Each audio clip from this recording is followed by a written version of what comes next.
16/3/26 10ನೇ ಪಟ್ಟಿಯಿಂದ ಸದನದಲ್ಲಿ ಲಿಖಿತ ಮೂಲಕ ಉತ್ತರಿಸುವ 230 ಪ್ರಶ್ನೆಗಳ ಪೈಕಿ 84 ಪ್ರಶ್ನೆಗಳ ಉತ್ತರಗಳನ್ನು ಸದನದಲ್ಲಿ ಮಂಡಿಸಿದ್ದೇನೆ. ಸ್ವಲ್ಪ ಇಂಪ್ರೂವ್ ಆಗಿದೆ. ಅಷ್ಟು ಇಂಪ್ರೂವ್ ಆಗಿದೆ ಸರ್. 50% ಇಲ್ಲ. ಆಯ್ತು, ಈಗ 4ನೇ ಸರಿ, ಇವತ್ತು 5ನೇ ಸರಿ ವಾರ್ನಿಂಗ್. ಆಯ್ತು, 1 ಸೆಕೆಂಡ್. 5th ಟೈಮ್ ಮಾಡ್ಬಿಡಿ, ಅದೊಂದು ರೆಕಾರ್ಡ್ ಆಗ್ಲಿ. ಸುರೇಶ್ 1 ಸೆಕೆಂಡ್.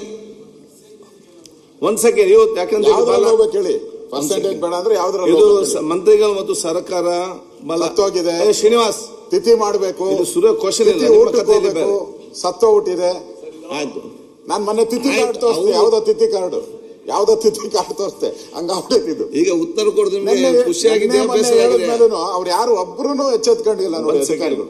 ಈಗ ಬಂದ್ ಕೂತ್ಕೊಂತಾರೆ, ನೋಡಿ ಈಗ ದೇವ್ರ ತರ ಕೂತ್ಕೊಂತಾರೆ, ದೇವ್ರ ತರ ಆರಾಮ್ಸೆ ಮನೆಗೆ ಹೊರಟೋತಾರೆ. Find a solution.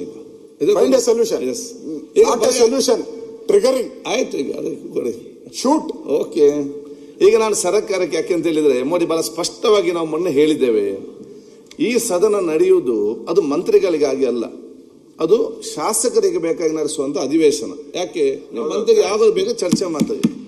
3 ತಿಂಗಳಿಗೊಮ್ಮೆ ಶಾಸಕರು ಸೇರಬೇಕು, ಅವರಿರೋ ಸಮಸ್ಯೆಯನ್ನು, ಅವ್ರ ಊರಿನ ಸಮಸ್ಯೆಯನ್ನು ಚರ್ಚೆ ಮಾಡಬೇಕು. ಅದಕ್ಕಾಗಿ ಎಲ್ಲಾ ಪಕ್ಷದವರು ಕೂಡ, ಎಲ್ಲಾ ಸದಸ್ಯರು ಕೂಡ ಪ್ರಶ್ನೆ ಕೇಳ್ತಾರೆ.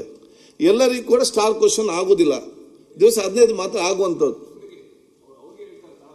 15 ಮಾತ್ರ ಆಗುವಂಥದ್ದು. ಉಳಿದಂತ ಪ್ರಶ್ನೆಗೆ ಆ ಸದಸ್ಯರಿಗೆ ಇವತ್ತು ಅವರು ನಿಯಮಾವಳಿ ಪ್ರಕಾರ ಕೇಳಿದಂತ ಪ್ರಶ್ನೆಗೆ ನಾವು ಇವತ್ತು ಸರ್ಕಾರ ಉತ್ತರ ಕೊಡದಿದ್ದಲ್ಲಿ ಮತ್ತೆ ನಾವು ಹೇಳ್ತೇವೆ ನೀವು ಶಾಸಕರು ಬರೋದಿಲ್ಲ, ಯಾಕೆ ಬರಬೇಕು? ಯಾವ ರೀತಿ ಆಗ್ತದೆ? ಇವರು ಪ್ರಶ್ನೆ ಕೇಳಿದವರಿಗೆ ಉತ್ತರ ಇಲ್ಲ. ಕಾಲಿಂಗ್ ಅಟೆನ್ಷನ್ ನಲ್ಲಿ 15ಕ್ಕಿಂತ ಜಾಸ್ತಿ ತಗೊಳ್ಬೇಡಿ. ಸರಿಯಾದ ಸಮಯಕ್ಕೆ ಕೋರಂ ಮಾಡಲಿಕ್ಕೆ ಮತ್ತೆ ಆ ಸಮಯದಲ್ಲಿ ಬರೋದಿಲ್ಲ. ಅದಾದ್ರೆ ಯಾವ ರೀತಿ ಇವತ್ತು ಹೋಗುವಂಥದ್ದು? ಆದ್ರೆ ಮೊನ್ನೆ ಕೂಡ ಇದನ್ನು ನಾನು ಇವತ್ತು 2 ಸಲ ಬಹಳ ಗಂಭೀರತೆಯಿಂದ ಇರಬೇಕನ್ನ ನಾನು ಕೂಡ ಇದರ ಬಗ್ಗೆ ಚರ್ಚೆ ಮಾಡಿ ಸ್ಪಷ್ಟ ಆದೇಶ ಕೂಡ ಈ ಪೀಠದಿಂದ ಸತತವಾಗಿ 3 ಬಾರಿ ಇದನ್ನು ನಾನು 4 ಬಾರಿ, ಇವತ್ತು 5ನೇ. ಬೇಡ,